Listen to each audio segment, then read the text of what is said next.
Arnoldo Krummeyer, Viracocha. El mágico poder del mantrán. Aclaración: la presente obra reúne los artículos publicados por el autor en su revista Rosa Cruz, bajo el título de Vocalización, cuyos temas abordan aspectos fundamentales del arte y la magia del mantrán.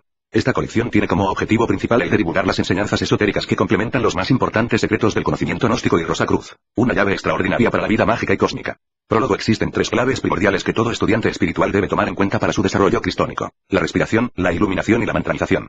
Ellas constituyen la vara mágica que abrirá las puertas simbólicas de la reintegración del ser. La respiración, para entrar en el ritmo perenne de la creación cósmica que incluye el proceso de la purificación. La iluminación, para trascender los elementos terrestres y ordinarios en divinos. Y la mantranización, para captar, a través del sonido sagrado, las dulces melodías de Dios y sentirse unido a su presencia infinita. Como muy bien lo expresa nuestro excelso maestro Viracocha en el presente libro, los mantras son palabras y frases sagradas que solo se transmiten por las escuelas ocultas. Desde la antigüedad hasta nuestros días se le ha enseñado a los discípulos el misterio del poder mantrámico. Los auténticos gnósticos han enseñado la clave de la vocalización con el propósito de que el iniciado se conecte con el gran logos para que descienda a su alma el rocío mágico que lo transfigurará definitivamente. Es el único camino para llegar a la verdad, la base espiritual, pues todo discípulo debe compenetrarse con la profunda raíz del verbo, el origen de toda creación. Con el verbo Dios creó el universo, y con el verbo el ser humano regresa a la vida divina. El deber de toda escuela iniciática es el de ayudar en forma permanente a todos sus miembros para que su evolución sea cada vez más trascendente. Incluso estas escuelas se sienten obligadas igualmente con la humanidad, sobre todo en períodos críticos. Por esta razón, la Fraternitas Rosicruciana Antigua, tradición maestro Viracocha, ha planificado la colección Biblioteca Rosa Cruz, que consiste en la tematización de los artículos publicados por el maestro en su revista Rosa Cruz. El objetivo es transmitir la enseñanza esotérica al estudiante rosicruciano y al público en general, deseosos de cambiar el destino de sus vidas. Esta colección se inicia con este primer número, el mágico poder del mantrán, pues pensamos que es una vía importante para la realización espiritual y que, sin duda, servirá para calmar la ansiedad que vive el hombre contemporáneo. Este primer libro de la colección viene además a complementar grandemente la maravillosa obra del maestro Viracocha, titulada Logos Mantrán Magia. Amén de su aspecto teórico importante, el estudiante del hermetismo encontrará también claves y ejercicios muy valiosos, fundamentales para su ascendente camino espiritual. Estos tesoros deben ser cuidadosamente conservados y practicados por el amable lector para que los maestros del invisible derramen sus más cálidas bendiciones y puedan florecer las rosas sobre su cruz. Tao Parsival. Introducción: los maestros en la reunión magna de Egipto aceptaron nuestros trabajos y labores realizadas en los últimos años gracias a nuestra mejor fe y nuestro mayor entusiasmo puestos en la obra. Lo que sí sabemos es que habíamos cumplido nuestra promesa de no revelar a profano alguno lo que jamás puede ser revelado y que solo nos es dado esbozar para que el discípulo atento e investigador haga su conquista por su propia cuenta. Siguiendo esa norma inquebrantable, publicamos Logos Mantrán Magia, como exposición y primera clave de la iniciación misma, que venía a ser un seguro complemento de cuanto ya habíamos publicado en la revista sobre vocalización. Nos dijimos al dar a luz este libro: he aquí que nuestros discípulos leerán con atención, comprenderán e irán atando cada nudo que les salga al paso y entonces, el valeroso que con la clave inicial, reconocerá nuestro grado de maestro y que supimos dar a los demás en momento oportuno cuanto era posible. Pero sigamos algunos pasos más en esta intrincada exposición buscando la lámpara misteriosa y levantemos poco a poco el velo sutil que tan sabiamente encubre la gloria del santuario. Hay verdades, como hay sabiduría, que se destruyen al revelarlas y hay también secretos maravillosos que quedan en la inacción si prolongadamente se silencian. El término medio, por el que no se falta una sagrada promesa y en cambio se da cuanto se debe, estriba en saber decir cuanto es preciso, callando lo que es necesario. Es decir, habla callando. El hombre es una copia fiel del universo circunstante y todas las fases por que ha pasado nuestro mundo, las pasa el hombre mismo desde la cuna al sepulcro, desde el nacer al morir, y en esa misma verdad está la iniciación como una esfinge muda. La humanidad primitiva supo escuchar la música cósmica, los acordes gigantes del universo, la música de las esferas que diría Pitágoras, y antes de existir el lenguaje, podemos afirmar que existieron los tonos. Dios, por ello, se comunicó a los primeros hombres, mediante las notas musicales, y poco a poco fue formándose el lenguaje que tuvo siempre como base firme, el tono musical. Fue la época del canto primitivo o arcaico, pero mientras más se alejaba el hombre del mundo divino, su verdadera patria, más y más se iba materializando su lenguaje y más se alejaban los Elohim, aquellos ángeles o emisarios de Dios que fueron los portadores de la más pura y única sabiduría. Sin embargo, algo nos quedó, como una barrera mágica para conquistar lo perdido, en que nunca se divorciaron tonalidad y lenguaje, y este medio fueron las liturgias o ritos sacros. Toda una era de liturgia existió entonces y fue la época que podemos denominar maya y egipcia, pero aún el hombre siguió desviándose al mundo divino con quien comunicaba y este fue haciéndose cada día más invisible, más oculto para él. Ya no escuchaba, ni remotamente, las divinas músicas del cosmos, los gigantescos acordes universales y perdía toda fuente y todo sentido real de estas divinas armonías de las esferas. Lo que un día fue el verbo musical de Dios, tornóse poco a poco en una música depauperada, degenerando para siempre en torpe y humana. El hombre, no obstante, sentía intuitivamente la pérdida de ese don divino, de ese contacto musical y trató de recuperarlo utilizando su propia voz, pero al reconocer su impotencia, buscó otro medio e inventó los instrumentos musicales que dieron aún resultados más negativos porque con ellos se acabó de perder el lenguaje cuando siempre había sido el hermano gemelo, inseparable, de la música primitiva. En primer término, se abrió paso la música, colocando en una sola línea la nota. Tras esta fueron otras más, buscando armonía y conjunto, y así sucesivamente, sin resultado positivo alguno. Luego se sumaron varias líneas más donde las distintas notas se combinaron y surgió el punto y el contrapunto que ocupó una época y así hasta nuestros días en que padecemos una revolución de tonos y combinaciones musicales, carentes ya de armonía y de esencia divina. En los misterios o iniciaciones antiguas, los sacerdotes salían con sus discípulos todas las mañanas a entonar los mantras necesarios, utilizando una escala de 4 tonos, desde la hasta la en sentido descendente y desde la B hasta la D en sentido ascendente. Comenzaban cantando con la y a esta tonalidad la llamaron tono real, pues era el que dominaba todas las fuerzas de la naturaleza. Así, iban pasando hasta llegar a la y con cada nueva tonalidad que vocalizaban, sentía el cuerpo un ritmo nuevo, pues el alma vibra en diversos sentidos. Mediante la en su tono más bajo, se experimentaba la muerte y luego de haber abandonado la vibración de este tono se ascendía poco a poco a la vida. Como no hay vida sin muerte, es por lo que empezaban con los tonos más bajos. Luego lograban el tono más elevado que era la de antes de la salida del sol y entonces, en el momento de alzarse el astro rey, en las columnas de Memnón, sonaba la distintiva del tono solar. Ritmo, armonía y melodía, corresponden exactamente a la Trinidad compuesta de cuerpo, alma y espíritu. En el cuerpo reside el volitivo, en el alma el sentir y en el espíritu el pensar. Así que en el alma reside en el sentir y la armonía. Del alma, sube la música al espíritu o la melodía y regresa al cuerpo hecha ritmo, pero la música no debe llegar jamás en sus efectos iniciáticos hasta el espíritu ni descender en ese mismo aspecto hasta el cuerpo, sino mantenerse nivelada como acorde en el medio. Los griegos llevaron la música hasta el número y crearon el tiempo y el compás. Los tonos musicales tienen su correspondencia en los olores y ya hemos redescubierto el modo como hicieron los egipcios perfumes sagrados, que al ir al ambiente se siente en el astral un tono musical. Sobre esto tenemos mucho en carpeta pero será para publicarlo más adelante. Son estas, ligeras indicaciones que ensanchan aún el punto de observación y cuando ya nos convenzamos que han sido bien comprendidas entre tanto, volved a leer nuestras exposiciones y cada día se os acercará con mayor solicitud y premura, la luz de vuestra propia comprensión. El príncipe Zuleimán Karamanli Pasha, uno de los regentes de Tripolitania, fue requerido por los habitantes de hacer ir al templo o a los sacerdotes vestidos con el albornoz de lluvia. Es una especie de túnica blanca con capucha egipcia llevando un símbolo en la frente y en el pecho, que pronunciando, vestido así, ciertos mantras se conseguía la lluvia que tanta falta hacía en aquella época de sequía. Superstición inaudita creer que las palabras pronunciadas en esas condiciones pudiesen obligar a los vientos y provocar las lluvias, ya que el cielo tenía meses de ostentar un azul invariable, sin dejar ver una nubecilla. Muchos europeos, italianos sobre todo, entre ellos muchos periodistas, habían acudido a la mezquita para poder burlarse a ese príncipe, que creía en magia ya que como hemos dicho, el cielo no presentaba ni las más ligeras esperanzas de lluvia. La secta de las cabrías había mandado 7 sacerdotes que, formando una cadena, pronunciaron sus mantras. No habían pasado 10 minutos aún, dice la prensa italiana, cuando el sol fue tapado por la primera nube y luego se fueron formando otras en el horizonte y antes de media hora una lluvia torrencial inundaba las calles y saturaba los campos sedientos. Los sacerdotes sin obsequiar a los periodistas con una mirada, se quitaron sus túnicas e inclinándose ante el príncipe pronunciaron breves palabras advirtiéndole que habían cumplido con su deber y que tanto ellos como sus sucesores cumplirían con esa ceremonia mágica recibida por los sacerdotes anteriores cada vez que la tierra tripolitana sufriera sequía. Esas túnicas albornoces las usaron también los sacerdotes en México, además los R+ en sus aulas desde hace siglos. En nuestras aulas serán instrucciones para pronunciar los mantras que nunca darán resultado a un hombre solo por muy adelantado que sea, sino que se necesita la cooperación por grupos, que una vez entrenados pueden lograr verdaderas maravillas, no digo lluvia solamente. Debo confesar que en mi viaje al Brasil encontré ya un grupo entrenado por el hermano Joaquín Soares Oliveira que en muy poco tiempo lograron manifestaciones grandiosas, ya que ese grupo pasó por una crisis provocada por una corriente purificadora. Se separaron elementos malos pero también elementos muy buenos que esperamos regresen, pues su reincorporación será en beneficio propio y en el de la colectividad. Un traidor que sirvió de instrumento a elementales siniestros, pero también con el beneplácito de nuestros días, había dado el beso de Judas al comendador, había gritado muy fuerte Losana para después con una mueca satánica pidiera el crucifícale. El castigo se lo procura él mismo, pues ya se sabe que los seres así son llevados de un engaño a otro, nunca recibirán instrucciones verdaderas y acaban en una mera enajenación mental, pues los mismos elementales que se valieron de él como herramienta lo abandonan después con desprecio. Para conseguir la iniciación es indispensable el manejo de los mantras. Todo aquel instructor que no exige un curso práctico de los mantras o engaña al discípulo, o él mismo no sabe lo que hace. Los mantras son palabras y frases sagradas que solo se transmiten por las escuelas ocultas y que le son comunicados al instructor por los hermanos mayores de las logias blancas. Nada más sencillo, se dirá, que apuntar esas palabras o fórmulas y repartirlas a la humanidad entera, ya que en ello reside la conquista de la felicidad. Pero no es así. No se lograría nada con ello. La palabra mantram viene de la sílaba man que quiere decir pensar, mantra traducido a hablar. El sánscrito man, manas, se traduce por hombre y etimológicamente viene de manu. Mantram proviniendo, pues, de hombre, hablar y pensar forma una síntesis de estos tres conceptos. Es la esencia íntima de los tres. Mantram es, pues, la palabra sustancial. Es el Aeón, el hombre eterno e infinito. Es el logos en acción. Al pronunciar un mantram deben estar pues unidos en su intimidad, el hombre, el pensamiento y el sonido en un equilibrio absoluto. No debe salir el sonido solo de las cuerdas vocales, no. Debe vibrar todo el cuerpo, por eso se prepara primero al discípulo, haciendo ejercicios de vocales. El organismo debe hacer el mismo papel que la tabla de resonancia de un piano. Cuando se rompe la caja de resonancia o la tabla de armonía de un piano ya no sirve el instrumento. El sonido de las cuerdas ya no es sonido sino un ruido. Ahora bien, supongamos que tenemos un piano con la caja de resonancia y la tabla de armonía en perfecto estado. Si no tenemos una pieza de música de nada nos sirve hacer sonar las teclas, así como la composición más bella, no nos servirá tampoco si no hemos aprendido a tocar con un profesor. Así pues, de la misma manera que para tocar el piano y hacer impresión sobre un auditorio se necesita tener un buen piano, una composición y saber tocar, para llamar la atención a los maestros invisibles se requiere tener un cuerpo en condiciones de resonancia, saber el mantram y haber aprendido a pronunciarlo. Ciencia oculta es nuestro saber. No es que se guarden ocultos los mantras aunque con algunos se hace. Uno de los más poderosos es la palabra Om y a su debida pronunciación aparece en el acto un maestro, quien se materializa perfectamente. Pero aunque se pongan todos los lectores a repetir aum hasta el cansancio, si no saben el sonido, de nada les sirve. Voy más allá todavía. Supongamos que yo que sé la pronunciación lo diga en presencia de otros y estos lo repitan como un fonógrafo. Habrán visto aliado a maestro, pero cuando ellos lo llamen no acudirá porque mi sonido no es el sonido de otro y hasta que por la preparación de su cuerpo no logre encontrar su tonalidad, no adelantará. El gran todo, el macrocosmo, tiene un sonido base y el sonido del mantram debe formar un acorde, una armonía con ese sonido base. El mantram en su esencia no es subjetivo sino objetivo y en ello reside la clave.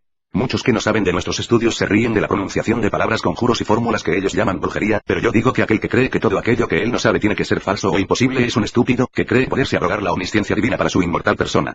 En mi último artículo sobre mantram dije que la pronunciación de sílabas sagradas solo tiene fuerza y poder cuando al pronunciarlas se viven psíquicamente. De otro modo, todo mantram es letra muerta, es inútil.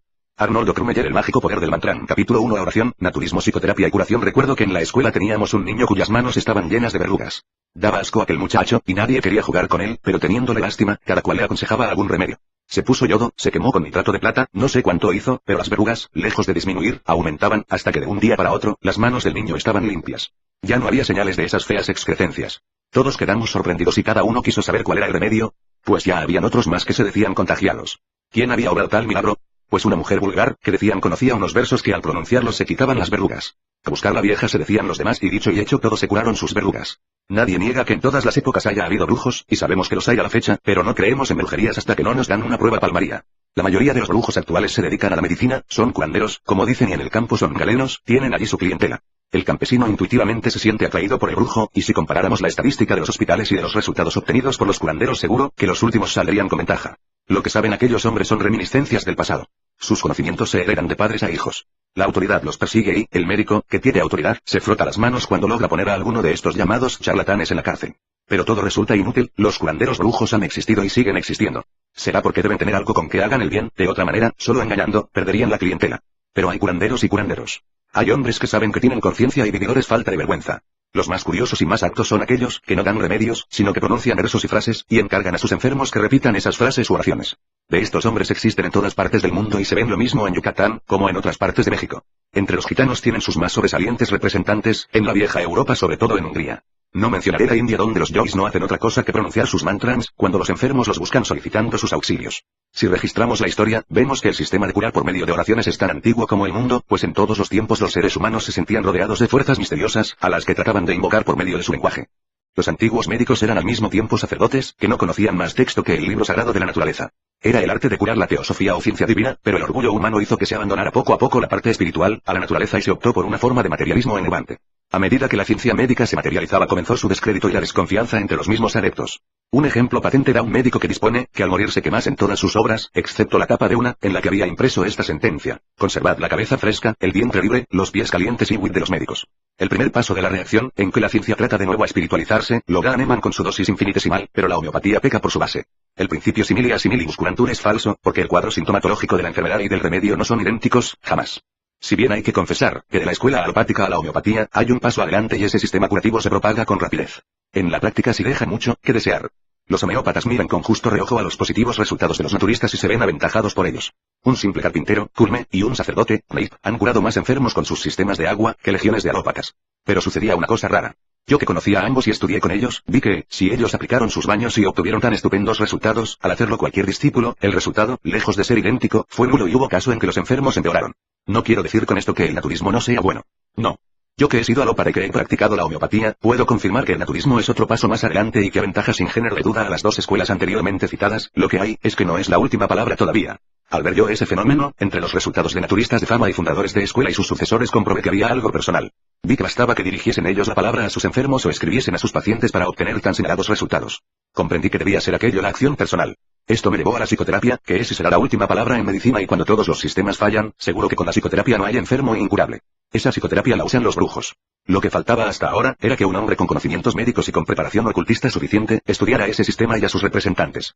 Esto lo he hecho yo con satisfacción y orgullo. Puedo decir que he resuelto el problema y el resultado que he logrado ha sido superior a la esperanza que había puesto. Todas las escuelas han tratado siempre de curar cuerpo material olvidando que este es solo un reflejo del cuerpo inmaterial. La enfermedad y su causa íntima radica, no en la materia sino en nuestro cuerpo sideral, en el periespíritu de los espíritas o en el cuerpo astral, como lo llamamos los ocultistas. Toda enfermedad radical tiene su causa inmaterial, y mientras no se ataca la causa, no hay enfermedad que se cure. Se me dirá, estos son fantasías. Los médicos de todas las escuelas cuentan con resultados. ¿Verdad? Pero muchas enfermedades se curan a pesar del médico y del sistema empleado, porque la fuerza curativa propia del organismo cura todo, mientras esa fuerza sea más potente que la enfermedad. He ahí, pues, la diferencia de las demás escuelas y sobre todo del naturismo. Mientras el naturismo trata de encaminar o animar la fuerza curativa, el psicoterapeuta aumenta, da la fuerza curativa del ambiente cósmico para que ella se encamine sola a la parte afectada, para que ella aumente y se dirija por sí misma. Nuestro organismo está sujeto a un continuo cambio, o mejor dicho, a un ininterrumpido proceso constructivo y destructivo. Este modo actuante se llama ya, nutrición, asimilación, desasimilación, etc. Este proceso que en sí podríamos llamar vida, es impulsado por el oxígeno que respiramos y el ácido carbónico que expulsamos. El oxígeno es como la benzina de un motor. Nada sacamos con frotar el motor acá o allá como lo hacen los cunistas, lo necesario es llevarle benzina al carburador, es decir, llevar oxígeno a los pulmones, para que la vida en las células vaya a cumplir su deber correctivo, depurativo y reconstructivo. El funcionamiento regular y armónico de este proceso de introducción de oxígeno y la expulsión de ácido carbónico, la creación y renovación de las celdillas, la expulsión de elementos morbosos, ya sea en estado líquido, sólido y gaseoso y el encaminamiento siempre a las partes débiles o afectadas, significa la salud, la juventud, la vida. ¿Cómo logramos todo esto? La base de la vida es la respiración. Ya el Génesis dice que Dios sopló la vida por nuestras narices y Cristo dice, yo soy la guía o el camino y la vida. Muy curiosa es esta frase. Cristo se dice la vida y pretende ser ahí el principio y el fin. Los ocultistas saben que todos los personajes bíblicos no son solo figuras históricas, sino que representan fuerzas cósmicas, y Cristo ha sido y es la representación del cuerpo astral, del ego fluídico. De manera, el cuerpo astral es la vida, es el principio y el fin, es la o esta parte del Nuevo Testamento se ve corroborado con el Antiguo Testamento donde dice que en el nombre de Jehová se lograsen todas las cosas. Vivekananda, Ramacharaka y otros que han escrito bajo diversos seudónimos hindúes han recomendado siempre diferentes sistemas respiratorios pero ninguno ha logrado resolver el problema. Capítulo 2. El poder mantrámico y curativo de vocales y consonantes. El ocultista habla de los mantras y en la India basta que un fakir o yogi pronuncie un mantrans para que se curen las enfermedades más difíciles. Me dirán, a eso hacen los yogis o fakires porque tienen fuerza psíquica, pero no nosotros, que no conocemos la clave a esos misterios. No logramos nada. Yo respondo, si se trata de fuerza psíquica, ¿para qué necesitan recurrir a mantrans? Y si lo hacen, se querrá decir que las palabras en sí tienen fuerza, tienen poder. Y así es. Sea un mantra o una oración en cualquier idioma se formará de palabras y las palabras no son más que un conjunto de vocales que en todos los idiomas son los mismos. De la Iowa con sus auxiliares y las consonantes se forman todas las palabras de todos los idiomas del mundo entero. Son lo único eterno, pues, mientras todo continuamente cambia, las vocales han sido pronunciadas en la misma forma desde que el mundo es mundo y por eso la palabra de Dios, el logos, el nombre de Dios, o lo que se diga a este respecto no es más que algo hecho de estas 5 vocales, poseedoras sin duda, si se aprende a manejarlas, de fuerza mágica. En Frankfurt, en Múnich y Viena una comisión de médicos ha realizado una serie de observaciones con rayos décimo y han podido constatar que con la pronunciación de cada una de las vocales, la sangre fluye a determinada parte. En una clínica en Italia se hizo la misma observación y quedó perfectamente comprobado que respirando profundamente y pronunciando la vocal y la sangre va a la cabeza, con la al cuello, con la al vientre, con la al corazón y con la a los pulmones y haciendo uso metódico de la pronunciación de las vocales se pueden curar todas las enfermedades correspondientes a esas partes. Así que todas las enfermedades del estómago y de los intestinos se curan respirando sobre la tonalidad U, las del sistema circulatorio con la A, etc. La acción inmediata de la respiración y por mediación de las vocales es poner más activas las glándulas endocrinas en los órganos mencionados y los resultados son sorprendentes. En la clínica del profesor Dr. Med. A.G. de Viena se midió la presión sanguínea y se comprobó las mismas diferencias entre las diversas vocales. Los discípulos que han recibido de mí instrucciones por correspondencia ya están algo familiarizados con los secretos de la pronunciación de las 5 vocales, y yo de aquí no pasaré de la raya, y lo que debe quedar secreto, quedará, pero ya ellos podrán entrever algo más. Basta decir que el ejercicio de las vocales ya se encuentran en los manuscritos más antiguos de los Rosacruz y el primero que se ha atrevido a darlas en esta forma, después de Kerning, hace un siglo, soy yo y lo he hecho por orden de instrucción de los maestros de Montserrat. Con ellos puedo proporcionar grandes beneficios a la humanidad oriente. Llámelo plagiar en algunos imitadores, pero no conociendo la continuación de la clave harán una plancha, pues se quedan a medio camino.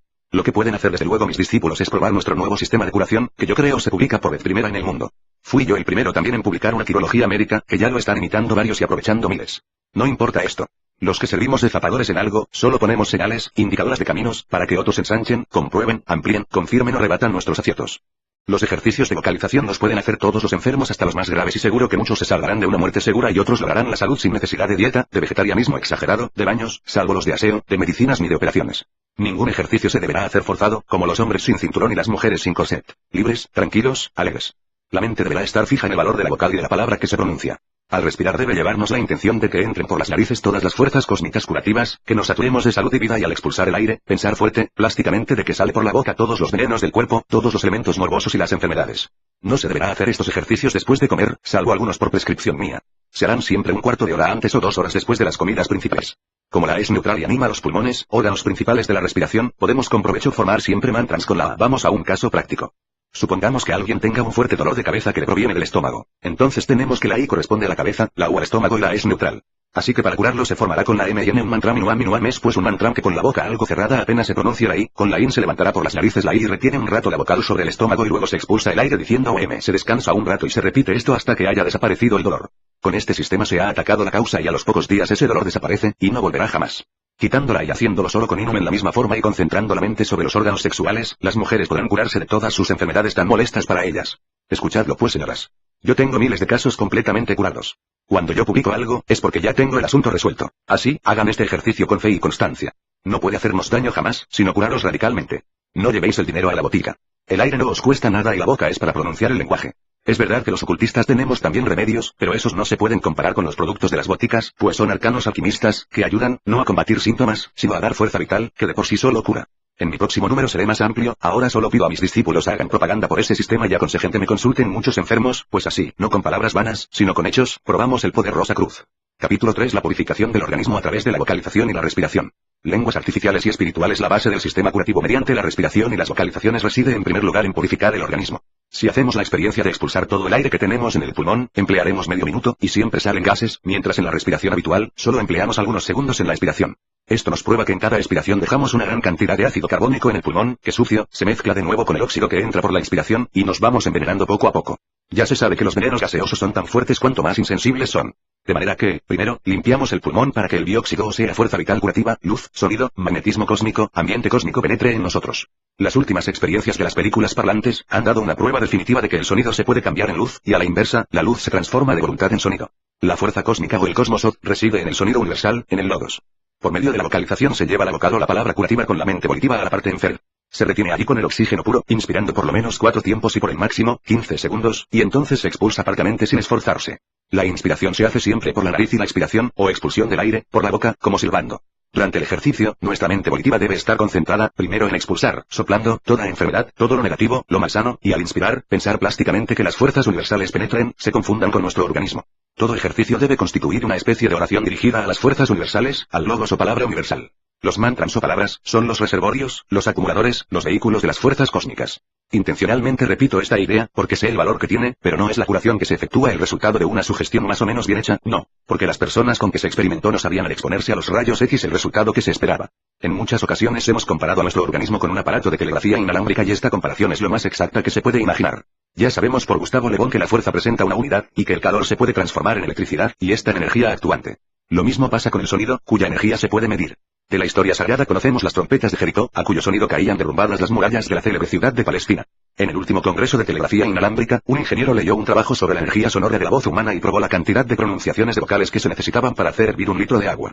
Ya hoy día se transforma la música vocal en instrumental. Flammarion dice, las notas, 7 octavas, de la escala no son más que razones numéricas entre vibraciones sonoras. La técnica moderna mide el sonido más pequeño, y Fletcher, el célebre físico americano, experimentando con 800 personas, vio que existe un promedio de amplitud de presión de 11,3 bars. El bar es la presión de sonido de 1 miligramo sobre 1 centímetro cuadrado. Transformada esta en energía, se obtiene en un 12,5 microvatio. Es verdad que físicos alemanes no están conformes con los cálculos de Fletcher y dan un promedio de 7,5. Kapellmeier, por otra parte, decía que la energía contenida en una vocal acentuada equivale a 100 milivatios.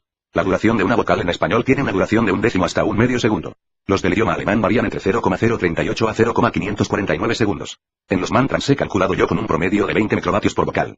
Para llevar un sonido a 1 kilómetro de distancia, se requiere una energía que varía de un medio hasta un caballo de fuerza. El sonido y la luz son idénticos, dice una autoridad, la diferencia solo existe en la longitud de sus ondas y la naturaleza del medio que actúa como vehículo.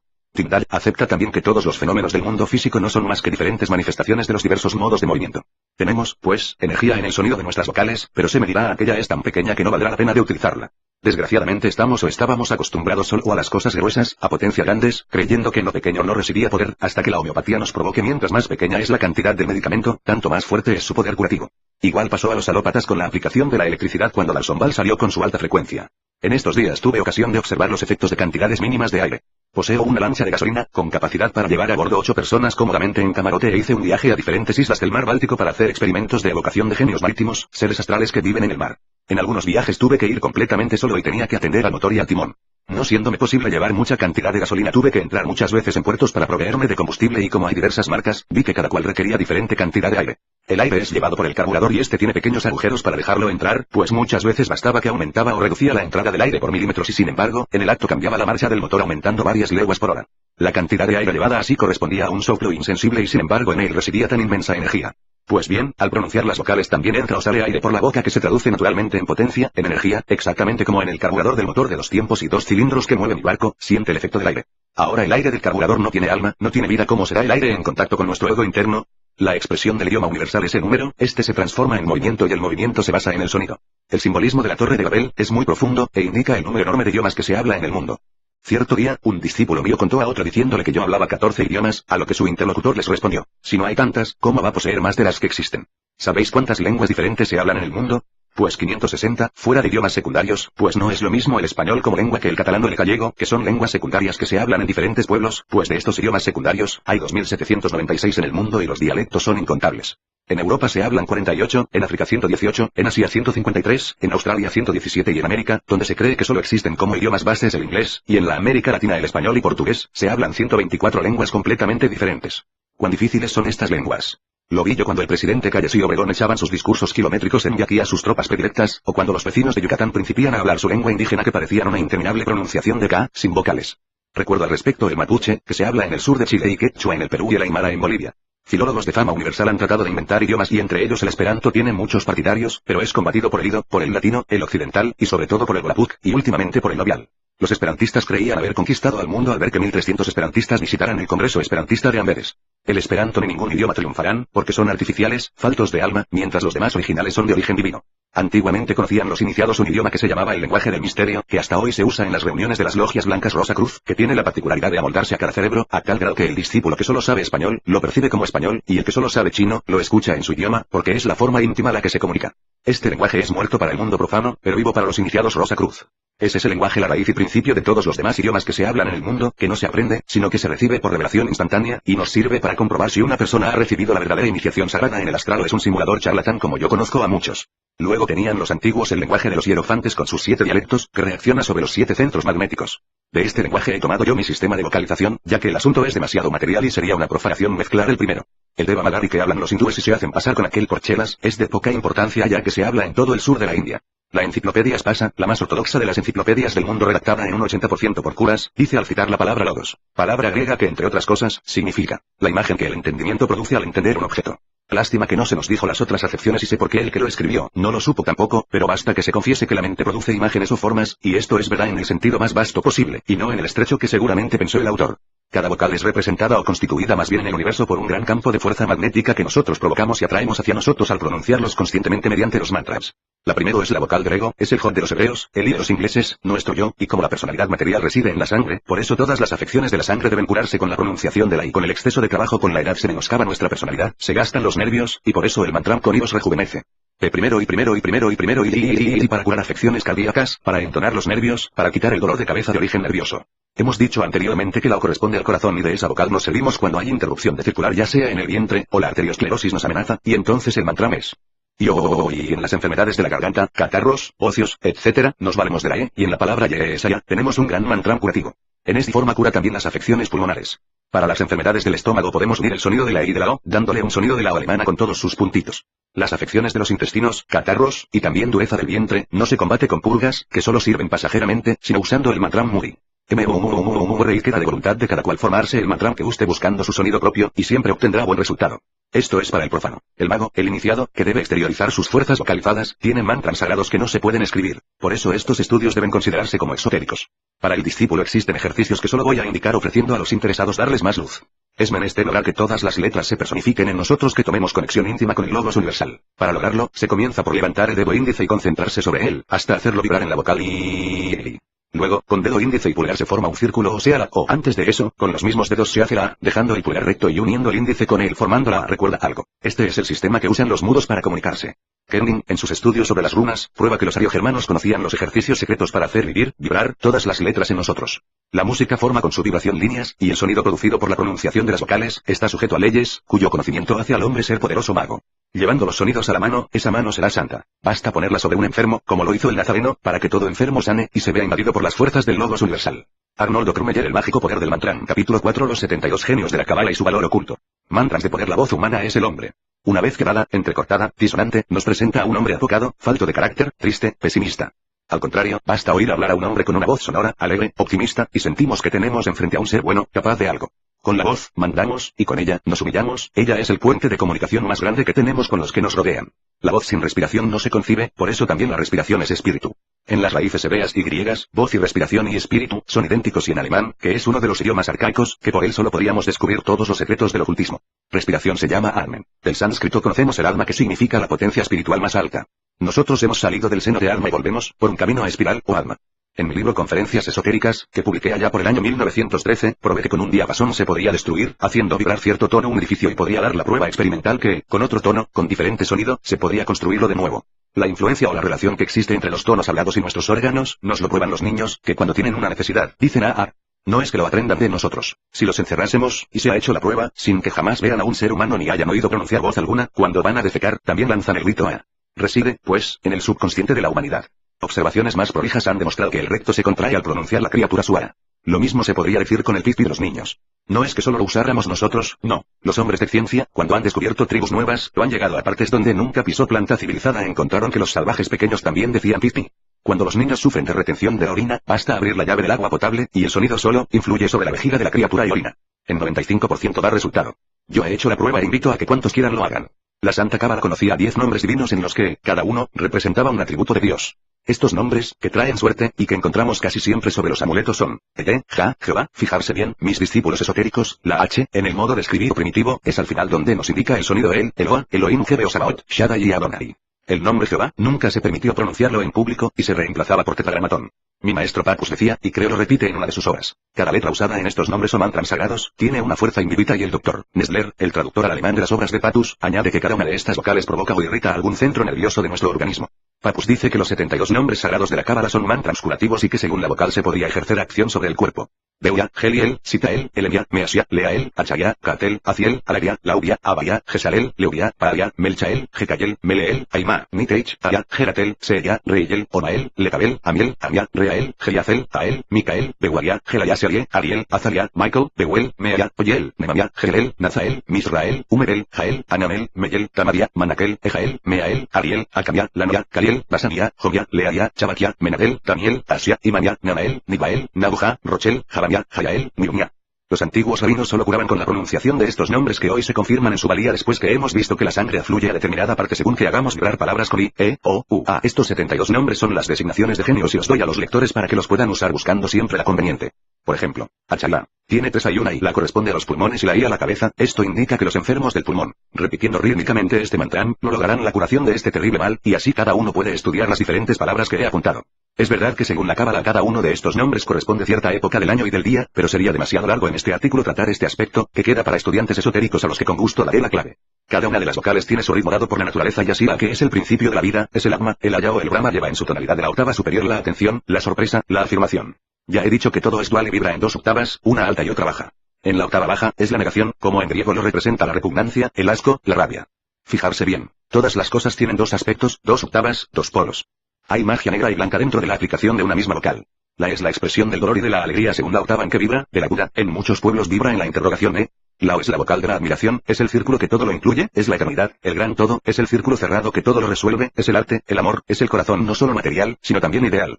La U representa el temor, la pena, el fuego. La diferente tonalidad se puede experimentar con los niños cuando se les dice largo, en tono bajo, y en el acto se asustan, pero al revés, poniendo la H en expiración. En el acto ríen por muy pequeños que sean. Hoy, para concluir, a dar aún 3 mantras muy poderosos que se pueden usar siempre. El primero es el OM de los hindúes. Ya sabemos que la O representa el todo, el corazón central del universo, y su pronunciación pone a todos los maestros como cuando nosotros al pasar por la calle escuchamos de repente la palabra atención.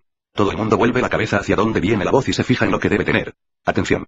Por eso en todas las evocaciones lo usamos y no es que lo hayamos aprendido de los hindúes por los teósofos. Se encuentra en la era de los germanos como mantra ya conocido. La OM escuchada o pronunciada ejerce una acción inmediata sobre nuestros chakras o centros nerviosos del organismo. Lea Beater es el primero ahora de los teósofos que hace justicia al mérito, y cita en su obra Chakras el cuadro de Hitztel. Es verdad que lo relaciona otra vez con estudios hindúes, yo no comprendo por qué. En la gran asociación secreta la OTO, o sea la Ordo Templi Orientis, en la cual tanto yo como Spencer Lewis tenemos el noveno grado y cuyo ritual ya se conocía en el siglo XV, se conoce la palabra OM e Indel no fue miembro de la OTO, membresía sumamente indispensable. Por ello es forzosamente necesario, por muchas razones, que debo aquí callarme. Me he convencido. No hay nada, absolutamente nada de lo que trae la Blavatsky o los demás teósofos, que no se encuentre en las obras Rosacruz de la Edad Media, publicado por los alemanes, y me remito a la prueba. Solo necesito tiempo para buscar. La ventaja que todos los estudios sobre karma y reencarnación, sobre la mónada, sobre los diferentes planos, están más claros en la literatura Rosacruz y exento de un tecnicismo oriental, sino con claridad occidental. Soy amigo acá en Berlín de un hindú, muy sabio, profesor de la Universidad Oriental y quien es íntimo amigo del Mahatma Gandhi, este hombre que conoce a fondo todas las cosas de la India, su patria, opina lo mismo que yo en este sentido. Yo me he hecho muchas veces la pregunta, ¿por qué los teósofos han hecho lo mismo que los frailes católicos y los médicos antiguos que se escondían tras del latín y hoy los teósofos tras de un feminismo hindú? Todo lo que diga la religión católica se puede decir en español, alemán, inglés y francés, pero se empeñan en el latín. Igual sería y menos peligroso formular una receta en nuestras lenguas vivas y poner azúcar blanca, por ejemplo, en vez de sachar y sal. El maestro Terion da en su obra 4 la pronunciación del aum con notas musicales. Yo nunca me habría atrevido a tanto. A Terion me une el lazo amarrado por el hermano Jacker, del cual recibí el grado 96 de la masonería oculta y por eso no debo criticarlo. Terion ha lanzado el principio Lobis de Lau, lo wunder will atengámonos a ello. En el número de mi revista correspondiente al 1 de enero, ofrezco volver sobre Hitzel, ya hoy lo menciono. Sé que en España hay obras de él y sería muy importante que los discípulos indagasen en las bibliotecas. Perdón, me estoy saliendo del tema y vuelvo sobre los 3 mantras. Ya dije que el primero es el OEM y queda al lector meditar por qué los franceses escriben AUD en nuestro usted, que usamos todos los días para dirigirnos a otra persona podrá ser explicado como vuestra merced y no sé cuánto tiempo hace que se usa en español, lo que sé es que es un mantra tan poderoso como el AUM. El sánscrito conoce el UD que significa alto, elevado, encumbrado, más allá, y Utsaha, fuerza, energía. Usted se encuentra en muchos monumentos de la India y de los germanos, y sabemos que con ellos llamaban a sus dioses. Y el tercero, Oansa, o mejor, para los españoles, Ojanza. Este último hace vibrar el chakra de la glándula pineal, y es de un poder inmenso. Onuste y Ojanza encierran la clave de todo el ocultismo, y son la clave de la iniciación. Usadlo, lectores, según como sintáis la necesidad, ya uno u otro. Siempre os purificarán. No olvidemos la palabra persona viene del latín y significa personare, producir sonidos por algún medio. Los teósofos siempre nos han hablado, cuando se trataba de la etimología de esta palabra, de máscara o del cuaternario inferior, llamando la tríada superior individualidad.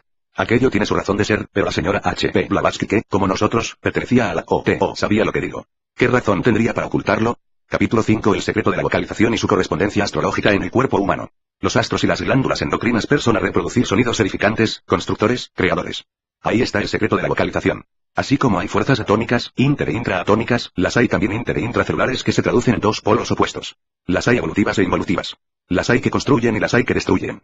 Nuestro cuerpo vital es el que constantemente edifica nuestro organismo y el astral lo destruye para dar lugar al vital a que ponga nuevo material constructivo. El secreto de la salud consiste en mantener el justo equilibrio entre estas 2 fuerzas encontradas, la síntesis entre ellas. Con esto tenemos toda una patología nueva y de consiguiente, una terapéutica soberbia. Si se excede en su actividad la fuerza vital y deja mover y trabajar al astral en su actividad demoliente, resultan enfermedades febriles y, si al contrario, se destruye más de lo que se edifica, vienen enflaquecimientos y debilidades. La parte constructiva se resume en procesos albuminicantes. La albúmina es el gran agente que da a la materia prima, digámoslo así, porque realmente es secundaria desde el punto de vista esotérico y la parte formante podríamos llamarla antimonizante. Ahora bien, estas últimas, las recibimos del cosmos, nos vienen de los astros y cada astro vibra en un sonido dado que le es peculiar. El Sol vibra en la U, Venus en la A, Mercurio en la I, la Luna en la A primero, Marte en E, Júpiter en la E, y Saturno en la U. En las consonantes corresponde la W a Aries, R y R a Taurus, la H a Géminis, la F a Cáncer, la G a Sagitario, la L y L a Capricornio, la M a Acuario, la N y N a Piscis, la T a Leo, la B a Virgo, la C a Libra y la Z a Escorpión. Solo para dar un ejemplo, refiero lo anterior, pues me estoy extendiendo demasiado y deseo tratar esto en una conferencia pública en América para probar todo lo que necesitamos saber para formar mantras y hasta qué punto nos podemos valer de la euritmia vocalizadora. El hígado se forma ya, desde la vida intrauterina, de las fuerzas emanadas de Júpiter. El pulmón con Mercurio y el bazo con Saturno. Al pronunciar una vocal, se abre paso el sonido hacia las corrientes de los astros que le corresponden y podemos, por ejemplo, pronunciando mal, cargar el pulmón con fuerzas de Júpiter que corresponden al hígado, provocando entonces un estado enfermizo que conocemos con la denominación de hepatización pulmonar. De manera que, las vocales, provocan fuerzas emanadas de los astros, comprobado por el espectroanálisis, y abren el camino hacia nuestro cuerpo. Las consonantes corresponden a las constelaciones zodiacales y si estudiamos el origen de una enfermedad y el remedio que vamos a aplicarle, desde el punto de vista astrológico, se nos presentan los mantras como medio curativo grandioso y ahora conocemos su modo de operar. Las plantas tienen, como el organismo humano, su cuerpo vital y astral que crecen y se desarrollan cada una, bajo la influencia de ciertos astros. Durante la primavera actúa con más empeño el vital constructivo, mientras que en el otoño e invierno actúa el astral, destruyendo lo hecho anteriormente. Pues bien. Ya lo hemos dicho. Hay estados morbosos o enfermedades que requieren un aumento vital y pretender curar estos con plantas cortadas en el otoño, resulta contraproducente. Otras veces necesitamos que la vida tenga más lugar para desenvolverse y no lo puede alcanzar, porque la construcción que antecede no es bastante activa y entonces se requieren, precisamente, plantas secas y raíces. Ahora comprenderá el lector, que mal hacen en las escuelas médicas en enseñarnos que tal o cual planta o su producto se use para tal o cual enfermedad, pero nada se diga del tiempo en que deban cortarse. Además, todo es ritmo dual, principio femenino y masculino y ese ritmo, que suena tanto en la planta como en el hombre, también debe tomarse en consideración en las aplicaciones terapéuticas. Por último, tanto los astros, como todo lo que nos impresione del exterior, pasa por determinados centros magnéticos que, a su vez, están sujetos a nuestras glándulas endocrinas. Ellas son, empezando de arriba hacia abajo, la epífisis, la hipófisis, el tiroides, los cuerpos epitelares, el timo, los riñones suplementarios, las glándulas sexuales. Este septenario tiene cada uno un astro del que saca su substancia base y un sonido al que corresponde. Los poderes ocultos residen también en estos centros y el que despierta esos poderes, se tendrá que valer de los mantras, encerrando en ellos, la fuerza de las vocales para actuar. Nuestro organismo, como lo vemos los videntes, tiene una división ternaria. La una corresponde a los sentidos y nervios, la otra a la nutrición y asimilación material y, dentro de estas dos, el ritmo. Las vocales son síntesis y sus fuerzas actuantes los astros. Las consonantes, ya dije, corresponden a las constelaciones zodiacales y actúan sobre las chakras que están, hasta en su forma, conectadas con las consonantes.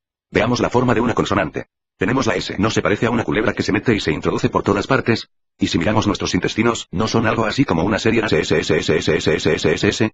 Pues ahí se ve esa relación que nos hace notar paracelso y cuando sufrimos una enfermedad crónica de los intestinos soñamos constantemente con víboras.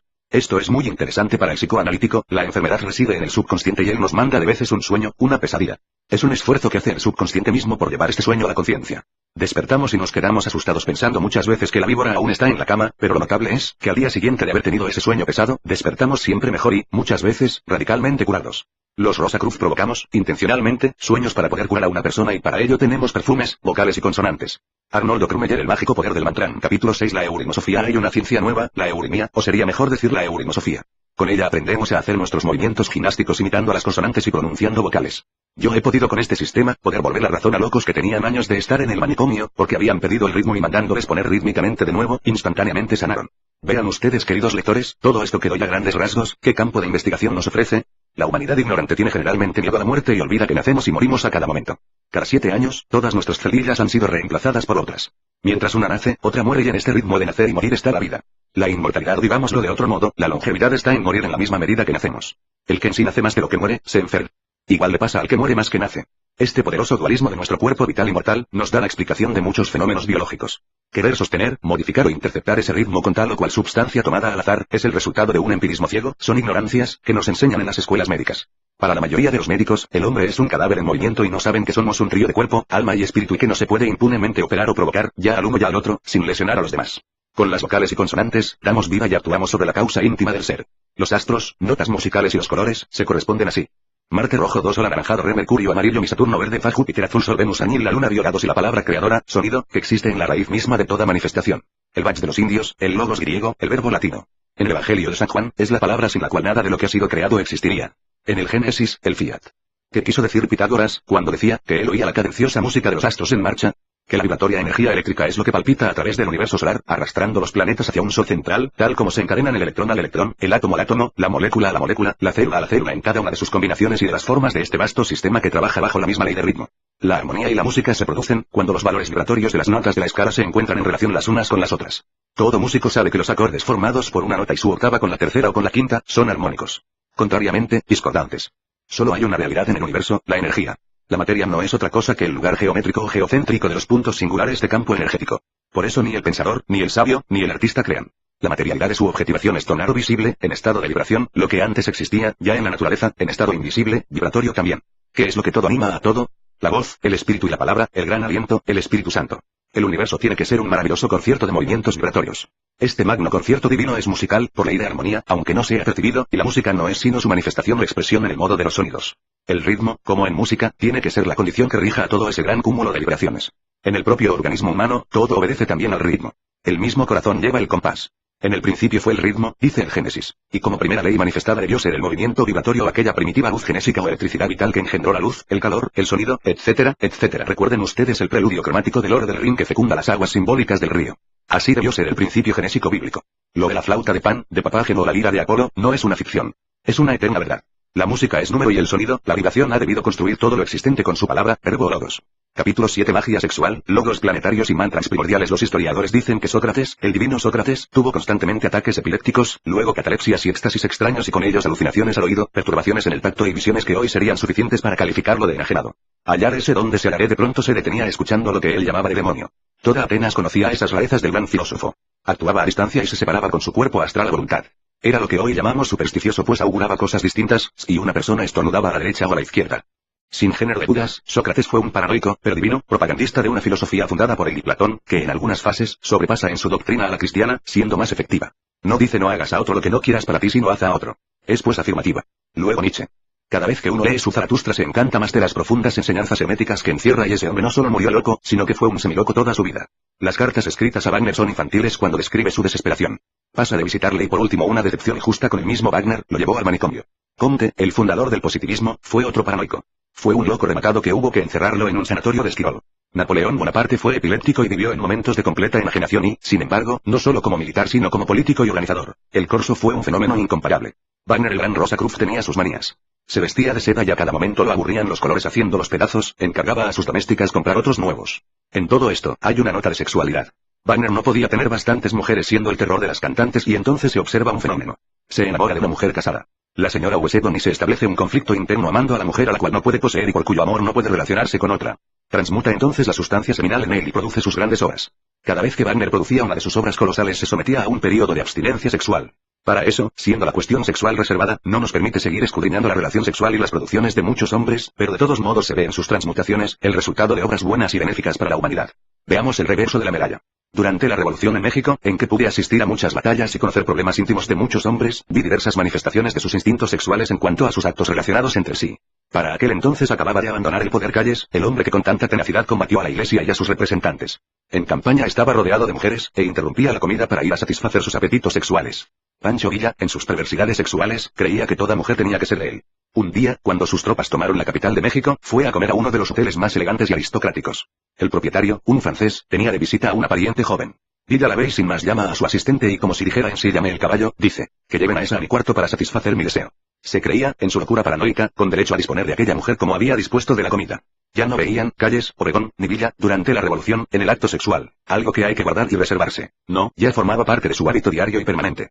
Si por cualquier motivo no podían satisfacer sus apetitos, entonces la válvula se abría por el otro lado. Obregón dio orden de que se presentasen todos los curas de México a barrer las calles e iba luego a gozar el espectáculo. Si después encontraba a la mujer apetecida, daba contraorden. La mayor parte de los disparates gubernativos hechos por estos hombres hay que buscar su aplicación en sus apetitos sexuales, en los resultados de un cerebro paranoico. Para poder estudiar la cuestión sexual, desde nuestro punto de vista, entré hace años a las cuevas de fumadores de opio, que están a cargo de unos chinos en San Francisco y Nueva York y vi que toda la voluptuosidad producida por el opio, es exclusivamente sexual. Todos los chinos que vi, una vez bajo la acción de su droga, se desnudaron y entonces mientras se dibujaba una sonrisa de satisfacción bestial sobre sus labios, les corría el semen, pero eso sí sin erección. Schwarzkopf ha calculado que la presión luminosa, empuje eléctrico guía Einstein, sobrepasando 4 veces la potencialidad de la pesantez puede transportar partículas cósmicas de 0,00016 de milímetro de diámetro de un planeta al otro, pero ya sabemos que hoy calculamos con dimensiones tan pequeñas, que podemos agregar varios ceros aún. Todo lo grande y lo pequeño, no es más que relativo, quedando siempre atrás un empuje energético cuya localización debemos buscar interintraatómicamente diferenciándose siempre según como un planeta viva. Así los pitagóricos y los iniciados de Menis, Heliópolis y de Babilonia, diferenciaban 7 logos diferentes que hemos estudiado en el ocultismo, como siguen. Rin, Sach, Maelets logos de Mercurio. Ja logos de Luna. Ishvara, Ishchva, logos solar. Oan, On, Chon logos de Venus. Sat, Seu, logos de Saturno. Aritsan logos de Marte. Ka, Chube, logos de Júpiter. Varuna, o Nover, logos raíz, que viene a ser la esencia de todos los primeros. Interesante en nuestro caso es el Ishvara o logo solar el cual, dentro de nosotros, representa la vitalidad y queda sintetizado en el semen. El Dr. Fent en su monumental obra Misterios Gnósticos describe las ceremonias sagradas de los firionitas, quienes tomaban esperma en sus manos y mientras lo ofrecían, con ciertos ademanes al sol, decían, este es el gran logos, es Crestos, el cuerpo del Señor. El ritual de los firionitas podría calificarse de obsceno si no encerrara un gran misterio esotérico. Ya en aquellas ceremonias se entrevé la relación que hay entre los órganos de la voz y los sexuales, y los mantras que pronunciaban se parecen, en su sonido, a ciertos quejidos indefinibles que lanzan la mayoría de las mujeres durante el acto canal, chillidos imposibles de imitar sin estar excitado por la voluptuosidad del connubio. Los hombres sentimos cierta incomodidad en la garganta, ya sea antes o inmediatamente después del espasmo, pues no es otra cosa que la dilatación y encogimiento de la glándula tiroides, que se efectúa durante el coito. Ya en mi novela iniciática, Rosa Cruz, novela de ocultismo, digo que en el momento supremo del orgasmo se pueden realizar milagros mentales. En los escritos más antiguos de los persas encontramos el mantra Mon como agente curativo y Om llamaban el semen, que tomaba ciertas propiedades terapéuticas, después de haber comido algunas plantas sagradas y en el mismo Zaratustra se habla de él. Los egipcios llamaban al logos primordial Knepo Kaeneom. Kaeneom era el principio de cuya boca salía el ovulus mundi, es decir, la luz embrional o virginal que se soltó en la creación. Del Knep se derivó el fato sea el logos de los Memfiestos. Fta se podría traducir en español como el abridor de algo que puede abrirse. El que lo sabe pronunciar se le comunica a Dios. En la iniciación viene un momento en el que el neófito debe abrir la boca. Aztach fue el mantram del que se valió Jesús según San Marcos 7 VRS. 34 para sanar al sordo mudo. Y mirando al cielo, gimió, y le dijo Efeta, N. Efata es el término utilizado en la Biblia, seguramente se trata de una pésima transcripción de la época, y luego le metió los dedos en sus orejas y escupiendo, le tocó su lengua. En el versículo anterior dice San Marcos que Jesús escupió primero y luego le tocó la lengua. En el libro de los muertos de los egipcios encontramos descrito el uso de la sílaba api como instrucción dicen, toque con los dientes superiores sobre los labios inferiores y ponga derecha la columna vertebral, pero no de golpe sino poco a poco. A medida que vaya pronunciando la sílaba y cuando esté derecho diga imperativamente, Aztach y enseguida concéntrese sobre los pies, pues es menester que vibren. Luego ponga las manos hacia adelante para que la esencia que viene de abajo actúe sobre la sílaba que se pronuncia. La CH no tiene la pronunciación española sino como Jopta y así encontramos una explicación entre el judaísmo esotérico al repetir ellos Kol, fija que traducido quiere decir la fuerza mágica del sonido. Kol fija era por otra parte la palabra de paso que usaban antes los caballeros del toisón de oro que ya en otra ocasión, he dicho, fue de origen Rosa Cruz. Dice un manuscrito antiguo del que se valió Perry Shaw. Pronunciad el ap hasta hacer vibrar las caderas y luego el haz para que se encienda el lugar sexual donde reside la parte de Dios, porque el semen, cuando está en punto, atrae al logos. Vamos a ser por un momento honrados y a confesar que toda nuestra civilización está basada en la mentira que somos todos, sin excepción, un atado de mentiras y la ocupación, de la que más abusamos, es el mentir. Desde la mañana hasta el anochecer, no hacemos más que mentir y mentimos de una manera interesada, para engañar a nuestros semejantes y, sobre todo, al sexo contrario. Conocí una secta religiosa en Rusia, en que todos los afiliados usaban barba larga, pues decían, y esto con razón, que si la naturaleza nos manda los vellos a la cara, su razón tendrá y si nos rasuramos, mentimos, presentando lo que no somos. Si esto podemos decir de nosotros los hombres, con cuánta más razón del bello sexo. El pelo cortado al garzón, falda corta, para enseñar las piernas, tacones altos, el corset para levantar el pecho, los afeites de los labios y de los ojos. Toda la mujer, desde los pies a la cabeza, es una cadena de mentiras, con el único objeto de gustar, con el exclusivo móvil del hogar, por todos los medios, desde las tintitas hasta los aretes y sortijas el fin deseado. Seamos pues honrados y confesemos que es así, que fue así y será siempre así. Miente por otra parte el comerciante al ofrecer su mercancía, sabiendo que no es como la pregona, y miente el escritor que pule su estilo en vez de dejarlo tal como le sale. En resumen, es mentira todo lo que de alguna manera u otra se esfuerza en cambiar lo natural. La mujer de dientes para afuera miente rechazando al hombre pero interiormente lo llama con todas sus glándulas. Si la mujer trata de lograr a un hombre, y esto lo hace a su tiempo toda mujer, se vale primeramente de sus medios físicos y trata de dar realce a su constitución física. Luego modifica consciente o inconscientemente su voz, hablando cosas agradables y en todo lo que hace, hay un grito inconfesado. Poséeme, ámame. Si esto hace en presencia del hombre, a solas piensa intensamente en él y en su imaginación ve constantemente al ser amado mandándole continuamente mensajes telepáticos, que traducidos en palabras, quieren decir: ámame, poséeme, quiero ser madre. Si la mujer hace eso, y lo hacen todas, no comete más que un acto de magia sexual y si la mujer es honrada, confesará que es así, aunque lo considere más que natural. Y es natural. La mujer que encarna un ego que viene a este mundo para cumplir su misión de mujer y en esto consiste en primer lugar el ser madre, si no lo logra, no cumple y deberá volver en otra encarnación. Para mí la mujer ideal, la sacerdotisa, la diosa, se personifica en el momento de ser madre. Si es lícito que la mujer mienta, es lícito también que se valga de la magia ceremonial para lograr su objeto, pero debo observar que mi condición sine qua non, que siempre repito, para hacer diferencia entre la magia blanca y negra, es la de no causar perjuicio a tercero. La mujer es más sensitiva que el hombre y constituye un acumulador viviente de energía fluídica, solo que raras veces conoce los medios de valerse de ella. Esta energía se escapa de sus ojos, de su boca, de sus manos y de su parte sexual. Radia alrededor de ella y va por el espacio a distancia hasta herir al hombre que desea conquistar, y sus vibraciones serán siempre tanto más fuertes, cuanto más vehemente sea su pasión. Hay una especie de desdoblamiento psíquico que se efectúa en la mujer que va donde el hombre deseado. Muchos sueños voluptuosos de los hombres son visiones reales de mujeres que le efectúan una visita en astral.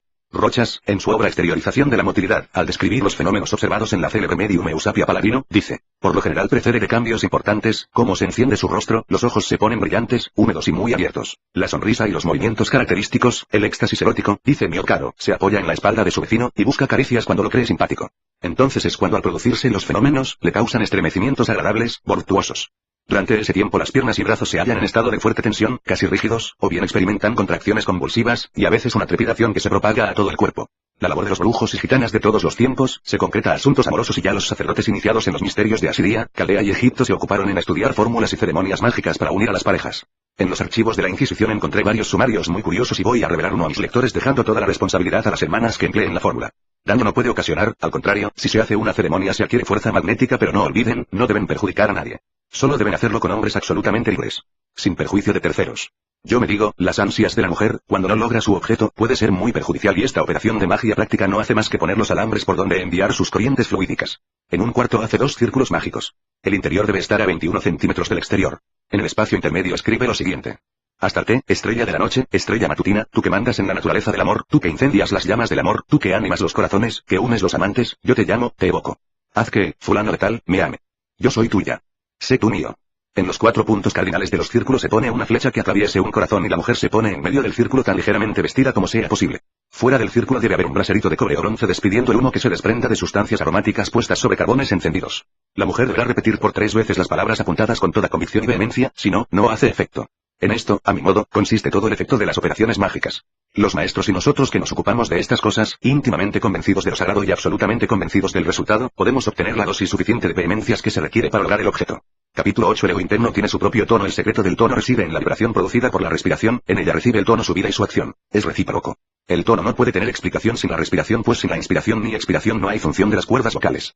Cada ondulación de tono es condicionado por el aire, que actúa ya entrando, ya saliendo. Así pues, quien respira vibra y el que vibra produce sonido según el grado de ondulación vibratoria. Cada ondulación es de por sí un sonido físico, aunque nuestro órgano auditivo no lo percibe por estar construido para vibraciones más gruesas y materiales. Cósmicamente, vibración es idéntico a sonido y mientras más hondo respiramos, más fuerte y activamente se transforma la respiración en sonido. Cuando hablamos de voz interna, de voz del silencio, del lenguaje del ego interno, no nos referimos los Rosacruz a algo irreal, fantástico, sino a algo muy efectivo y por eso enseñamos a respirar, sabiendo que con ello despertamos la voz de la subconsciencia. Animamos efectivamente los poderes adormecidos dentro de nosotros. El camino de la iniciación no se logra sino con el conocimiento de la respiración, convertida en sonido mantrámico. El ego interno trata constantemente de romper las inhibiciones sonoras y busca hacer vibrar su propia tonalidad. Psicoanalíticamente vemos eso en la costumbre de silbar ciertas melodías o canciones que nos persiguen y no nos dejan por horas. A veces vamos pensando en algo, nos preocupan asuntos y mientras pensamos cantamos calladamente o vamos silbando una melodía, un canto quizás olvidado desde hace mucho tiempo. Es el ego interno que busca su tonalidad. Trata de descubrir su ritmo en el momento que da con él, la mente se eleva, la concepción espiritual es más intensa. En el ritual Rosacruz dice, mi pueblo se compone de aquellos capaces de despertar y levantar dentro de sí cada uno el ritmo de su particularidad. Nadie puede, pues, dar a otro la pronunciación de un mantrán, pues ignora el ritmo particular del cual. Solo el Dios dentro de nosotros, quien trata de librarse de la materia, conoce ese tono particular y lo quiere exteriorizar. Los que conocemos nuestra tonalidad, es decir, los que hemos sido ungidos por el santo óleo de la iniciación conocemos el camino de cómo encontrar la tonalidad y la indicamos por medio de artículos y de enseñanzas para que el discípulo tenga más facilidad de hallar la suya. Es verdad que en las prácticas que yo doy en mi curso por correspondencia, casi digo las cosas a las claras y al discípulo le queda muy poco por descubrir, pero siempre le queda. Mucho más lento es naturalmente el camino que recorren los afiliados a los centros y los lectores de la revista, pero todos pueden llegar a la meta. Todos pueden descubrir la gran clave de la magia. Capítulo 9. El Padre Nuestro, un mantrán de fuerza milenaria. Toda oración, en su conjunto, es un mantrán y los occidentales, tenemos en el Padre Nuestro, un agente poderosísimo para traer sobre nosotros fuerzas espirituales. El Padre Nuestro tiene el poder de la tradición, trae la fuerza de una continuidad de siglos, que a diario aumenta por la pronunciación de millones que lo repiten. El sonido de esta oración flota sobre todo el planeta y el que ejercitándose sabe hacer venir el poder vibratorio del Padre Nuestro sobre sí, puede realizar todos los milagros que hicieron los santos y hasta los que hizo Jesús de Nazaret. He dicho que hay que vivirlo y que hay que sentir su significado, comencemos pues a meditar el significado de las primeras dos palabras, Padre Nuestro.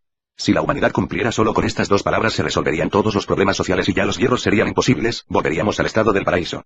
Padre, llamar así al ego interno, al Dios en nosotros y sentirse hijo de esa luz, de ese poder con verdadera unción filial, hacerse santo hasta en los más mínimos detalles como es santo el Dios que habita en nosotros, es el problema que hay que resolver y esto es aún singular, es decir, comprende solo al individuo y el complemento debemos buscarlo en la segunda palabra, en el plural, y esto es sentirse identificado con los demás, comprender y sentir al mismo tiempo que el nosotros no es más que una extensión del mismo yo. Ahí está encerrada la oración del Nazareno. Amad a vuestros enemigos.